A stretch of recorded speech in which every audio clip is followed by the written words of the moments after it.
ও ফজরের মুসল্লিরা, পর্দার আড়ালের মা ও বোনেরা, যারা তোমরা ফজরে জেগে যাও, যারা তোমরা শত রান্না বান্না বাদ দিয়ে জোহর আদায় করো, তোমরা যারা বিকেলের ক্লান্তি নিয়ে আসর আদায় করো, যারা তোমরা সন্ধ্যার টেলিভিশন দেখার সময় মাগরিব আদায় করো, যারা তোমরা ঈশার সারা দিনের অক্লান্ত পরিশ্রমের পর বিশ্রাম ঘুমের সময় বাদ দিয়ে তোমরা যারা ঈশা পড়ো, জেনে রাখো তোমাদের জন্য সুখবর। কলারওয়ার পুরুষরা, যারা তোমরা 8টা বাজে ডিউটি আছে মনে করেও ফজরে জাগো, যারা তোমরা চাকরি নেওয়ার সময় চিন্তা করে নাও যে জোহর পড়তে সময় দিবে কিনা, যারা তোমরা দিন মজুর নিজে নিজে কাজ করো, জোহরের সময় মনে করে 1 ঘন্টা গেলে যাবে, কি আর ইনকাম হবে, আল্লাহ যা রিজিকে রেখেছে চলে আসবে, জোহরের নামাজে যারা তোমরা যাও, যারা তোমরা আসরের আড্ডায় মেতে না উঠে বাইতুল্লাহ মসজিদের দিকে যাও, জেনে রাখো তোমরা মাগরিব ও ঈশা আদায়কারীরা, তোমাদের জন্য সুখবর। তোমাদের পেয়ারে হাবিব মুস্তাফা সাল্লাল্লাহু আলাইহি সাল্লাম বলেছে, নিশ্চয়ই মানুষের প্রথম হিসাব হবে নামাজের। ফাইন সালুহাত ফাকাদ আফলাহা ওয়া আনজাহা, যদি নিয়মিতভাবে ঠিকমতো নামাজ আদায় করে যে সে নাজাত পাবে ও সফলকাম হবে। যে ব্যক্তি দিনে 17 রাকাত নামাজের পরোয়া করে, যেই ব্যক্তি দিনে 17 রাকাত নামাজ আদায় করে, আল্লাহর নবী বলছে ফাইন সালুহাত, যে 5 ওয়াক্ত নামাজকে ঠিকঠাক রাখে, দুনিয়া একদিকে, সিডর একদিকে, বন্যা একদিকে, রাজনৈতিক মিছিল মিটিং একদিকে, বাবা মায়ের মৃত্যু একদিকে, ছেলে সন্তানের মৃত্যু একদিকে, ছেলে সন্তান জন্ম হওয়া একদিকে, চাকরির ইন্টারভিউ একদিকে, বিদেশ যাওয়া একদিকে, বিমানের সময় একদিকে। ফাইন সালুহাত, যে দিনে 5 বার 17 রাকাত নামাজের ঠিকঠাক বন্দোবস্ত করে, ফাকাদ আফলাহা ওয়া আনজাহা, সে সফল হবে, সে নাজাত পাবে। সুবহানাল্লাহ।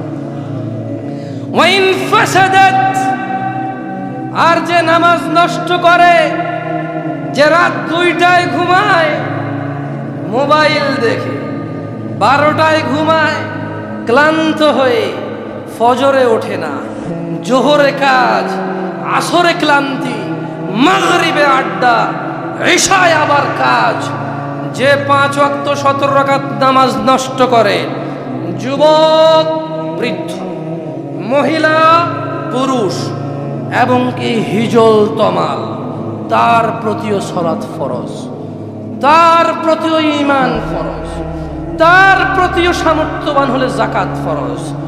ইসলামী শরীয়ত শুধু পাগল আর নাবালক বালেগ বুঝদার হওয়া পর্যন্ত, ঘুমন্ত অজ্ঞান ব্যক্তি জাগ্রত বা হুঁশে আসা পর্যন্ত, এই 3 ব্যক্তি বাদে লিঙ্গ নেই, বয়স নেই, যুবক বৃদ্ধ সিস্টেম নেই ইসলামে, সবার উপরে নামাজ ফরজ। ওয়াইন ফাসাদাত, আর যে 5 ওয়াক্ত নামাজকে নষ্ট করলো, ফাকাদ খাবা ওয়া খাসার, সে ব্যর্থ হবে, বিপর্যস্ত হবে। ফজরের আরামের ঘুম অগ্নিকাণ্ডে রূপান্তরিত হবে, জোহরের কর্মব্যস্ততা আগুন তাকে ঘিরে নেবে, আসরের আড্ডা, মাগরিবের আড্ডা তাকে জ্বলন্ত অগ্নিকাণ্ডে নিক্ষিপ্ত করবে, ঈশার সালাত ত্যাগকারী তাকে ওই আড্ডা, ওই কর্মব্যস্ততা, ওই খামখেয়ালি, ওই উদাসীনতা তাকে জাহান্নামে নিক্ষিপ্ত করবে। ফাইন ইনতাকাসা মিন ফারিদাতি শাই ক্বালা রাব্বু আযজা ওয়া জাল, যদি কারো দেখেন, আমার বেশ কিছু বক্তব্যের পূর্বে আমি বলেছিলাম যে যারা তোমরা নামাজ পড়ো না, দিনে 17 রাকাত পড়া শুরু করো। অনেক ইউটিউবাররা তাদের ইউটিউবে এটার বড় করে ছবি দিয়ে একটা টাইটেল দিয়েছে, দেখুন জামশেদ মজুমদার বলছে ফরজ ছাড়া কোনো নামাজ নাই। তারা ওই ইউটিউব চ্যানেলের ন্যাংটা মহিলার নাচ দেখিয়ে গায়কের গান আর বাদ্যযন্ত্র শিল্পীর বাদ্যযন্ত্র দিয়ে তারা কিছু টাকা উপার্জন করেছে, যা পতিতালয়ের উপার্জন। কেন আমি ভুল বলেছি? একটা ওয়াজ চলে, মাহফিল চলে, কোরআন তেলাওয়াত হয় অথবা দ্বীনের দাওয়াত হয়, মধ্যখানে একটা গান আসে, নালে কেউ এসে নাচে। এবার ওই ইউটিউব বা ফেসবুক ওদেরকে যে কোম্পানি বলছে এই নাচ দেখাও, তোমার টাকা দেব, ইউটিউবের ওয়াজ চ্যানেলে ওই নাচ গান দেখায়, এর 2-4 টাকা দেয়। তো এটা কি পতিতালয়ের ইনকাম নাকি ভালো ইনকাম? পতিতালয়ের ইনকাম না, পতিতালয়রা এদের থেকে ভালো আছে। একটা পতিতালয়ে কজন মানুষ যায় নষ্ট হয়, এর একটা ওয়াজ 10 লক্ষ মানুষ দেখে, 20 লক্ষ মানুষ, একবার কম নাও 10,000 20,000 তো দেখে, একবার 200 মানুষ তো দেখে। এই ঘরে বেশি 200 মানুষকে জেনার দিকে ঠেলে দিচ্ছে, এই মনে করে বড় দিন প্রচারক। আমি যে যুগে বড় হয়েছি ওই যুগে তো এত ইউটিউব ছিল না, আমি তো শিখছিলাম। ও মনে করে যে ও অনেক বড় কিছু, ও না হলে ধর্ম চলবে না। কি করা? তবে হ্যাঁ, 2010, 12, 15 সালের দিকে যারা ইউটিউব বা ফেসবুকে দিন প্রচার করেছে, ওরা একনিষ্ঠভাবে দিন প্রচার করেছে। ওরা এইসব ন্যাংটা নাচ গান দিয়ে টাকা উপার্জনের উদ্দেশ্যে চ্যানেল খোলেনি। ওরা ওখানে ওটা খুলে একটা বক্তব্য রেকর্ড করে একবার আল্লাহ, মানে আল্লাহর জন্য, আল্লাহর রাস্তায় ওদের ওই সময়, ওদের ওই যা ব্যয় হইতো তা ওরা আল্লাহর রাস্তায় ব্যয় করতো, বিনিময়ে ওরা আখেরাতে নেবে। আর যে ন্যাংটা নাচ দেখিয়ে গান দেখিয়ে বিনিময়ে দুনিয়াতে টাকা নেবে, তার হিসাব আল্লাহর কাছে। যে আজে বাজে টাইটেল, আজে বাজে থাম্বনেইল দিয়ে মানুষকে বিভ্রান্ত করবে টাকা কামানোর জন্য, তার হিসাব কার কাছে? কার কাছে তার হিসাব? আল্লাহ কি উত্তম বিচারক নন?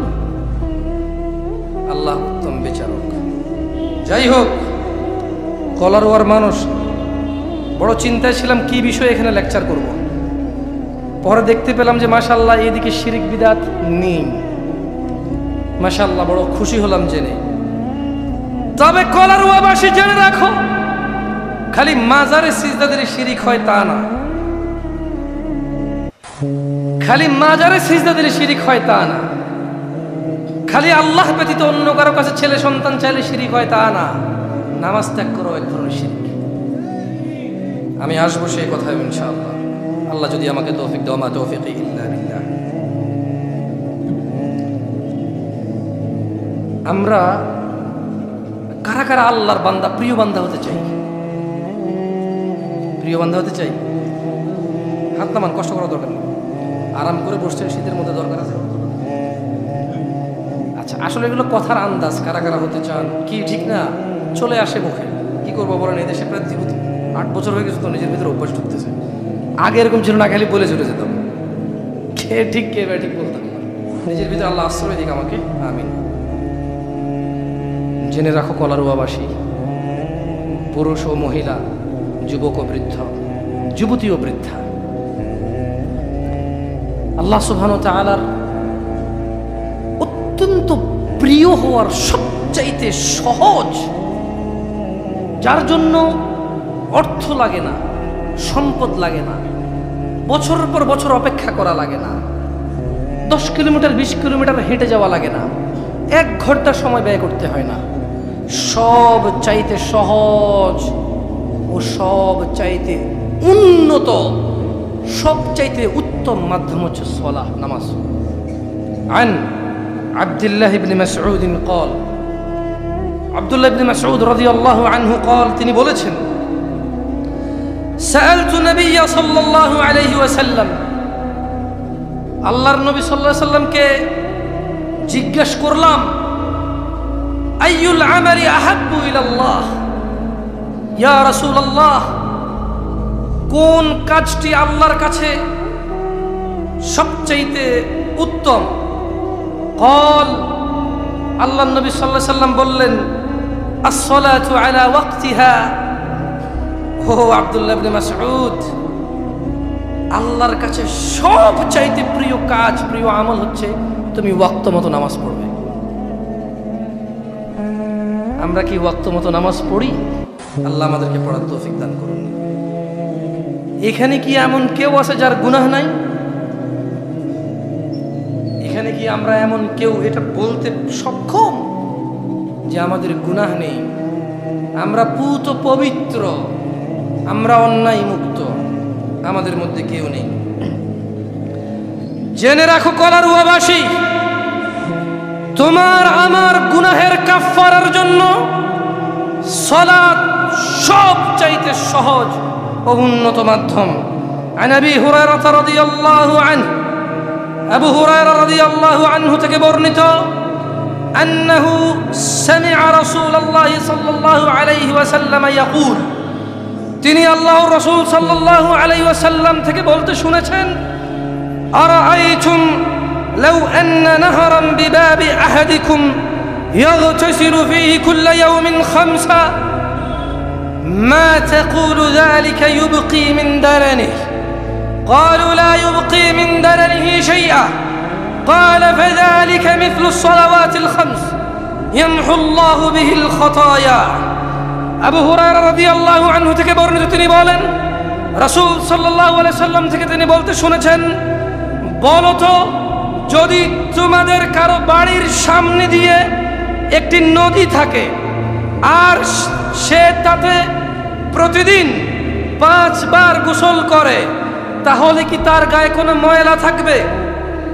তারা সাহাবারা বললেন, না ইয়া রাসূলুল্লাহ, যদি কেউ কারো বাড়ির সামনের নদীতে দিনে 5 বার গোসল করে তার গায়ে কোনো ময়লা থাকবে না।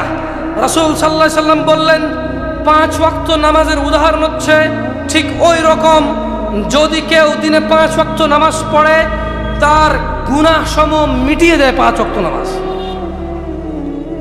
কলারুয়াবাসী, তোমরা পবিত্র হতে চেষ্টা করো। আমার যুবক ভাইয়েরা, বৃদ্ধ ভাইয়েরা, আমার যুবতী বোনেরা, বৃদ্ধা বোনেরা, আপনারা নিজেদেরকে 5 ওয়াক্ত নামাজের মধ্যে পবিত্র করার চেষ্টা করুন। ওয়াল্লাহি, এই পৃথিবীর সব কিছুর বিনিময় 1 ওয়াক্ত সালাতের চাইতে দামি নয়। এই পৃথিবীর সব চাইতে জঘন্য অপরাধের অন্যতম একটা অপরাধ হচ্ছে নামাজ ত্যাগ করা। যদিও আজকাল বাপই শরম পায় না ছেলের সামনে নামাজ ত্যাগ করে। যদিও আজ 2022 সাল,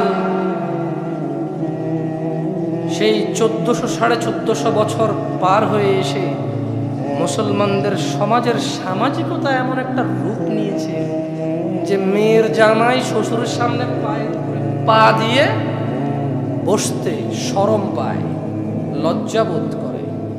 ছেলে তার বাবার সামনে পায়ের উপরে পা দিয়ে বসতে লজ্জা পায়, শরম বোধ করে।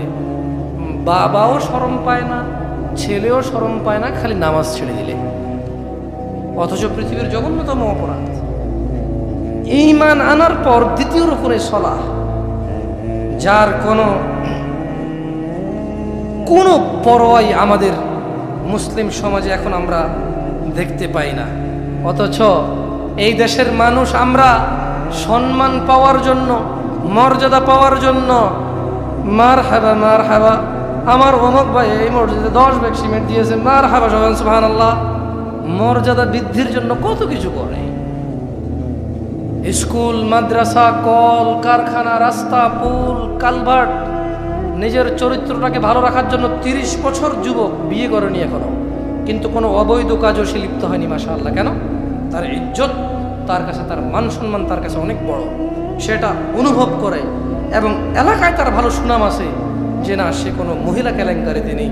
বয়স 30 বছর, এর চাইতে ভদ্র নম্র আমাদের গ্রামের একটা নাই। ওই ভদ্র ছেলেটাই নামাজ পড়ে না। একজন মানুষ যেই সমাজে নামাজ না পড়ে ভদ্র থাকতে পারে, সেই সমাজে নামাজের কি প্রয়োজন আছে? যেই সমাজে নামাজ না পড়ে মেয়ে বিয়ে দেওয়া যায়, ছেলে বিয়ে করানো যায়, সেই সমাজে নামাজের কতটুকু গুরুত্ব থাকবে? যেখানে অর্থই সবকিছুর মূল, মানুষ মর্যাদা বৃদ্ধি করার জন্য হত্যা পর্যন্ত করে। একজন এখান দিয়ে যাচ্ছে, বড় কেউ, সে বলল আমি গেলাম, সালাম দিল না কেন, ওকে ধরে নিয়ে পিটা। সে কি দেখে না নাকি তার অমুক কাজ সিগনেচার করার দরকার নাই, শুধু মর্যাদা সম্মানের জন্য? অথচ আন আবি হুরায়রা রাদিয়াল্লাহু আনহু, আবু হুরায়রা রাদিয়াল্লাহু আনহু থেকে বর্ণিত, তিনি বলেন, আন্না রাসূলুল্লাহ সাল্লাল্লাহু আলাইহি ওয়াসাল্লাম قال, আল্লাহ রাসূল সাল্লাল্লাহু আলাইহি ওয়াসাল্লাম বলেছেন, আলা আদুল্লুকুম আলা মা ইয়ামহুল্লাহু বিহিল খাতায়া ওয়া ইয়ারফাউ বিহি দারাজাত। আমি কি তোমাদের বলবো না আল্লাহ তাআলা কি দিয়ে গুনাহ মুছে দেন এবং মানুষের মর্যাদা বাড়িয়ে দেন, শুনবেন। ক্বালু বালা ইয়া রাসূলুল্লাহ সাল্লাল্লাহু আলাইহি ওয়াসাল্লাম। সাহাবারা বলেন, ইয়া রাসূলুল্লাহ, আপনি আমাদেরকে বলেন কি দিয়ে আমাদের গুনাহ ক্ষমা হয়ে যাবে, আমাদের মর্যাদাও বৃদ্ধি পাবে। ক্বাল আল-ইসবাগুল উযুই আলাল মাকারিহ। তিনি বললেন, কষ্ট হওয়া সত্ত্বেও পরিপূর্ণরূপে ভালোভাবে ওযু করা। সুবহানাল্লাহ। ঠান্ডা, এই যে ঠান্ডার দিন প্রচুর কষ্ট হবে ওযু করতে। যুবকরা তোমরা বুঝবা না, কারণ তোমাদেরকে মসজিদে পাওয়া যায় না। মুরব্বীদেরকে জিজ্ঞাসা করো, যা দুই একজন যায়। পানি ধরলে মনে যেন হাত কেটে যায় না। শীতকালে শহরে অনেক ফ্যাসিলিটিস আছে, যে হিটার, গরম করা। অনেকের ছেলের বউরা মাশাআল্লাহ, আল্লাহ ওদেরকে কবুল করেন। আল্লাহ ওই সব ছেলের বউদেরকে তাদের ঘরে আল্লাহ নিয়ামত দান করুন, যারা তাদের শ্বশুর শাশুড়িকে একটু শীতকালে গরম পানি করে দেয়, একটু খাতা টাতা ঠিক করে দেয়। আল্লাহ ওদের উপর আল্লাহ সন্তুষ্ট হন। কিন্তু যাদের ঘরে কেউ যত্নবান নেই, তারা জানে ফজরে মানে ওযু করে শেষ করা পর্যন্ত হাত কি আসে না নাই আর বুঝে আসে না। আমি কিছু কিছু জায়গায় উত্তরবঙ্গে গিয়েছি যেখানে অনেক শীত। আমার এই বয়সেই, গত বছরের কথা বলছি, নীলফামারী, আমি ফজর ওযু করছি, মুখ প্রথমবার ধুইছি, বুঝতে পারছি আমার মুখে পানি লাগছে ঠান্ডা। দ্বিতীয়বার তৃতীয়বার ধোয়ার পর আমার আর বুঝে আসতেছে না যে আমার মুখ আছে কিনা সঙ্গে, মানে ফ্রিজ হয়ে গেছে। সুবহানাল্লাহ।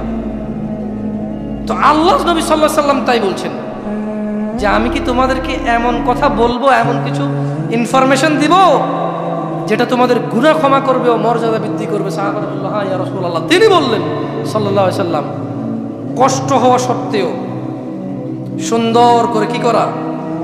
ওযু করা। আমার ভাইয়েরা, কারা কারা নামাজ না পড়ে মুসলমান আছেন? হাত তোলেন এবার। হ্যাঁ, সব নামাজ নেই মাশাআল্লাহ। চলেন, ঈশার নামাজ তো শেষ হয়ে গেছে, নাহলে পড়তাম আপনাদের সাথে জামাত। এরপরে কয়জনে বলতেন প্যান্ট খারাপ, কয়জনে বলতেন যে ওযু নেই, আল্লাহ দেখান। তো যদি এরকম আপনারা কোন যে এখানে কেউ নামাজ না পড়ে মুসলমান না, নামাজ পড়ে সবাই মুসলমান এখানে আছেন, তাহলে কিন্তু ফজর পর্যন্ত দাঁড়ায় থাকবো। এবার জামাত কইরে যাবো, দেখবো কার প্যান্ট খারাপ আর কার ওযু নেই। হ্যাঁ, আরে আপনার না নাই 5 ওয়াক্ত পড়েন, যে বেড়া পড়ে না এই বেড়া যায় দেখেন। চিন্তা করছে যে ভাই এখান থেকে গেলে আবার শরম লাগবে নাকি এখন, কারণ হুজুর রশিয়া না। এখন বলে যদি কেউ এই ওয়াজ চলা অবস্থায় উঠে যান, সে মুনাফিক, বুঝে নেবেন সে শয়তান। কেউ লজ্জায় ওঠে না। তবে আমি বলে দিচ্ছি, যার খুশি চলে যান, যার খুশি বসে থাকেন, কেউ মুনাফিক না। মাইকের আওয়াজ অনেক দূর পর্যন্ত যায়, আপনি আরামসে দোকানে বসে বসে শোনেন, অসুবিধা নেই। এখানে আসতে হবে জরুরি না, বুঝে আসছেন? আসলে এইটা ইম্পর্টেন্ট না যে আপনি এখানে আসবেন, এটা ইম্পর্টেন্ট যে আপনি শুনবেন ভালো কথা। এটা ইম্পর্টেন্ট না যে আপনি জামশেদ মজুমদার থেকে শুনবেন, কিন্তু এটা ইম্পর্টেন্ট যে আপনি যারা আল্লাহর দিকে ডাকে তাদেরকে শুনবেন। এটা গুরুত্ব রাখে না যে আপনি এখানে বসবেন, এটা গুরুত্ব রাখে আপনি দিন শিখতে আসবেন যে কোনো জায়গায়, এবং আপনি তা অনুযায়ী নিজের জীবন গঠন করবেন। এটা গুরুত্ব রাখে, বুঝতে পারছেন? তাই যদি কারো পেশাব টেশাব লাগে, উজু টুজু করা লাগে, যায় সেরে আসতে পারেন, কোনো অসুবিধা নেই। শরমের কিছু নেই। কেমন ঠান্ডার দিন এমনি একটু চাপ বাড়ে, আমি এটা বুঝি, কারণ গরমকালে আমি নিজেও কম যাই, ঠান্ডার দিন নিজেও বেশি যেতে হয়। শরমের কিছু নাই। আর জানেন এদিকে কি টাইম টাইম অবস্থা করা হয়? মাবুদ হয় এগুলো, তবে কিন্তু সুন্দর লাগে। বললাম আমি নিজেও শুনি অনেকের। কেন হাসতেছেন? সুন্দর লাগে তো। এইটা ভিন্ন কথা। অনেকে সুর করতে গিয়ে অনেক কথা বলে ফেলে যা আল্লাহর সাথে সম্মানজনক নয়। অনেকে টেনে সুর করে ওয়াজ করতে গিয়ে অনেক গল্প কিস্সা কাহিনী বলে, যার সাথে ইসলামের কোনো সম্পর্ক তো নেই, বরং ওগুলো বিশ্বাস করলে মানুষের ঈমান থাকবে না। এটা ভিন্ন কথা। কিন্তু টেনে যারা কথা বলে, খারাপ লাগে না শুনতে, আমার ভালোই লাগে শুনতে। অনেকের সুর অনেক মায়াবী। তবে যদি টেনে ওয়াজ করতে বলেন, তাইলে এখন ওইভাবে করতে হবে। কালকে কই ওয়াজ ছিল, পরশু কই ছিল, তরশু কই যাবো, কই থেকে আসছি, ওইটা ছাড়া তো টান দেওয়া যাবে না, কারণ সুর মিলে যেতে পারবো না তাহলে। ওকে, এখানে নামাজ পড়ে মুসলমান কারা আছেন? আরে ভাই হাত তুলবেন না বলছি আর কি, আবার তুলতে দেবো ভাই, এটা তো কয়ে দিছি। না তুললে দেখতে ভালো লাগে, তুলবেন আর কি। একবার যেটা কইছি ওইটা হয়েছে। আর সবাই নামাজ পড়ে মুসলমান জুমআ, ঠিক না? আলহামদুলিল্লাহ, আলহামদুলিল্লাহ يا اخي احنا صلينا كل جمعه الجمعه الى الجمعه। আমি বুঝতে পারছি এবার। তখন যখন বলছি যে নামাজ না পড়ে মুসলমান কারা আছেন, কেউ হাত তোলেন না কেন? সবাই জুমা পড়ে। এইবারে আসেন, হাত তোলার দরকার নেই, আর লজ্জা দিব না আপনাদেরকে, নিজেও লজ্জা পাবো না আপনাদের সামনে। কারণ আপনাকে যদি লজ্জা দেই, আমি নিজেও লজ্জা পেয়ে যাব। আপনি আর আমার কাছে আসবেন না, আমাকে ডাকবেন না, তাই লজ্জা দেব না। ফজরের নামাজ না পড়ে কারা মুসলমান আছে? জোহর, আসর, মাগরিব, ইশা এগুলো না পড়ে যারা মুসলমান আছে, আচ্ছা একটা কাজ করি না,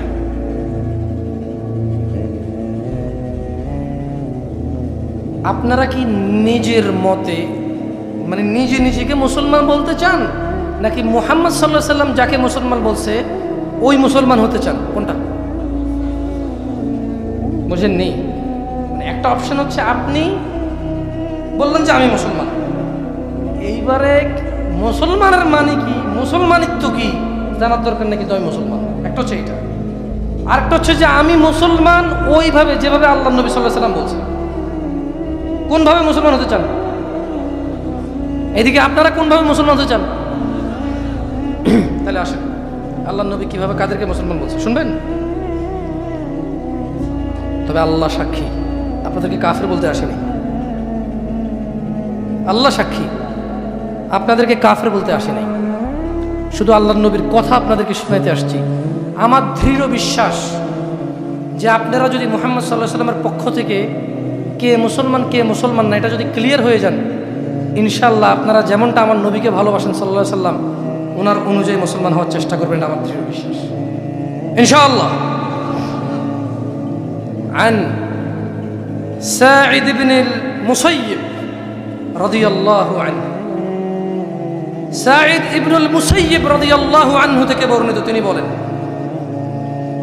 আন্না রাসূলুল্লাহ সাল্লাল্লাহু আলাইহি ওয়াসাল্লাম قال, আল্লাহর নবী সাল্লাল্লাহু আলাইহি ওয়াসাল্লাম বলেছেন, বাইনানা, আল্লাহর নবী সাল্লাল্লাহু আলাইহি ওয়াসাল্লাম বলেছেন বাইনানা মানে উম্মতে মুহাম্মদ, ওয়া বাইনাল মুনাফিকিন, এবং মুনাফিক যে মিথ্যুক, মুখে মুসলমান বলে কাজে নাই, যে মুখে আল্লাহ ভীরু বলে কাজে নাই। তাহলে বাইনানা ওয়া বাইনাল মুনাফিকিন শুহুদুল ইশাই ওয়াস সুবহ লা ইস্তাতিউনাহুমা। ও উম্মত মুহাম্মদ জেনে নাও, মুনাফিক আর মুসলমানের মধ্যে পার্থক্য হচ্ছে যে ফজরের নামাজ আর ঈশার নামাজে মসজিদে যায় ওটা হচ্ছে উম্মতে মুহাম্মদ, আর যেটা ফজর আর ঈশায় যায় না সেটা হচ্ছে মুনাফিক। তুমি সিদ্ধান্ত নাও, তুমি মুসলমান নিজের কথাই হবা নাকি আল্লাহর নবীর কথাই হবা। কলারওয়ার মা বোনদের সিদ্ধান্ত, কলারওয়ার দিনী ভাইদের সিদ্ধান্ত, কলারওয়ার যুবকদের একান্ত ব্যক্তিগত সিদ্ধান্ত। আন জাবির রাদিয়াল্লাহু আনহু, জাবির রাদিয়াল্লাহু আনহু থেকে বর্ণিত, তিনি বলেন قال رسول الله صلى الله عليه وسلم, রাসূল সাল্লাল্লাহু আলাইহি সাল্লাম বলেছেন, বাইনাল আবদি ওয়া বাইনাল কুফরি তারাকুস সালাহ, নিশ্চয় বান্দা ও কুফরের মধ্যে পার্থক্যকারী হচ্ছে সালাহ। যেটা নামাজ পড়ে সেটা আল্লাহর বান্দা নিজেকে স্বীকৃতি দিল, যেটা নামাজ ছেড়েছে সেটা কুফরি করেছে। সিদ্ধান্ত নাও তুমি গতকাল পর্যন্ত কি আছো। এইটা পরিতাপের বিষয় নয় যে গতকাল পর্যন্ত তুমি বেনামাজি, এটা আফসোসের কারণ নয় যে আপনি গতকাল পর্যন্ত বেনামাজি, কিন্তু এইটা আফসোসের কারণ আপনি আজকে এবং আগামীকাল বেনামাজি থাকবেন। আমার ভাইয়েরা, জাবির রাদিয়াল্লাহু আনহু থেকে বর্ণিত, তিনি কি বললেন যে আল্লাহর বান্দা এবং কুফরের মধ্যে পার্থক্য কি? নামাজ, যে নামাজ ছেড়ে সে কুফরি করেছে। এটা আমি বলিনি, আল্লাহ নবী সাল্লাল্লাহু আলাইহি সাল্লাম বলেছে। যদি আপনাদের আপত্তি থাকে আমি অন্য কিছু নিয়ে কথা বলি না, এখানে তো তাহলে বেনামাজকে কাফের বলা হচ্ছে, বলবে যে জামশেদ ভাই কাফের পদ্ধতি চলে গেছে। আমি বলি নাই, একই আমি বলছি। এই যে আমাদের প্রিন্সিপাল সাহেব বা আমাদের আলেম মানুষ বুজুর্গ, আমি যদি ওনাকে এখন বলে যে শেখ আপনি পড়ে শোনান, উনি আরামসে এ আমি যা পড়ছি তাই পড়বেন। কেন আপনি পড়লে উল্টা হবে? এই আপনাদের মধ্যে একজনকে যদি এখন এসে বলে হাদিসটা পড়েন, এটাই থাকবে, তাহলে এটা জামশেদের কথা না, এটা কলারুয়ার কোনো হুজুরের কথা না, এটা চিটাগং থেকে আসা কোনো মেহমানের কথা না, এটা জাবের রাদিয়াল্লাহু আনহু থেকে বর্ণিত মুহাম্মদ সাল্লাল্লাহু আলাইহি সাল্লামের কথা।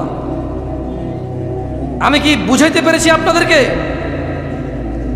দেখুন, যেই ব্যক্তি নামাজ পড়ে না সে মুসলমান থাকে না। আমি এটা বলে কাউকে কাফের বলতে আসি নাই। আমি বলতে চাচ্ছি আপনারা 5 ওয়াক্ত নামাজে মনোযোগী হন। নিজেদের অপরাধ নামাজের মাধ্যমে ক্ষমা করুন, ক্ষমা চেয়ে নিন। নিজেদের মর্যাদা নামাজের মাধ্যমে বৃদ্ধি করুন। যাই হোক, আমি ক্ষমা চেয়ে নেব এজন্য যে আমি বলেছিলাম যে আমি রাতে 9টার পর থেকে 10:30 পর্যন্ত সুযোগ কথা বলার। 10:30টার পরে বক্তব্য রাখতে এত ভালো লাগে না, কারণ অনেক দূর থেকে আসি। এটাও সত্য, আপনারা অনেকে শুনতে আসছেন, যেহেতু অনেক দূর থেকে আসছি। সব মিলিয়ে মোটামুটি 11টার মতো বেজে যাচ্ছে। দোয়া করবেন আমার জন্য। পথঘাটে অনেক সময় নষ্ট হয় এবং আসা যাওয়ার ক্ষেত্রে অনেক অসুবিধা থাকে, দোয়া করবেন আল্লাহর কাছে। আর ইউটিউবার ভাইদেরকে বলবো, তোমরা এইভাবে যারা অ্যাড চালাও এইভাবে এসে ভিডিও করিও না, এটা আমার অনুরোধ রইল। যারা আপনারা অ্যাড না দিয়ে এভাবে ভিডিও করেন দিন প্রচারের জন্য, আপনারা আসেন, সমস্যা নেই। আর আমার এই বছরের বক্তব্যের মধ্যে শিরিক এবং নামাজ এই 2টা বিষয়ে বক্তব্য থাকবে। ইউটিউবাররা কষ্ট করে বারবার গেলে ওয়াজ একটাই, 2টা হবে না। আমি নিজেই বলে দিচ্ছি এটা কেমন। আল্লাহ তাআলা আমাদেরকে 5 ওয়াক্ত নামাজি হওয়ার তৌফিক দান করুন। আল্লাহ তাআলা সাতক্ষীরা কলারওয়ার যুবকদেরকে কবুল করুন। ইয়া শাবাব, মুনাফিকদের ফাঁদে পা দিও না। যুবতীরা মুনাফিকদের ফাঁদে পা দিও না। তারা চায় তোমরা জানা ব্যভিচারে লিপ্ত হয়ে তোমাদের জীবন ধ্বংস করে দাও।